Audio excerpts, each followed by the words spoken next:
Hindi mabuksan ang aking bag. Diba? So, ang ginawa ko dahil nakalimutan ko aking password. Ginawa ko itong slash. Diba? May slash dyan. Dahil doon sa loob niya, sa ilalim ng number, may slash din. Itapat mo siya.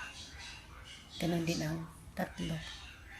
Yung slash na ito, sa ilalim ng number na yan, may slash din.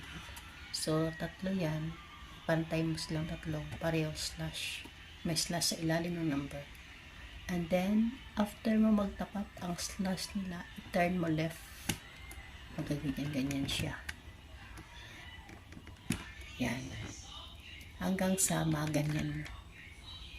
Hanggang sa mabuksan mo siya. Then, alam mo, ako kasi, nung ginawa ko yun, 3 beses na. 3 beses ko lang na-turn ito. Turn mo sa left. Yan. Bawat turn mo sa left, iangat mo yan. And then, ako pangatlo kong try, na-open ko siya. Ganyan lang.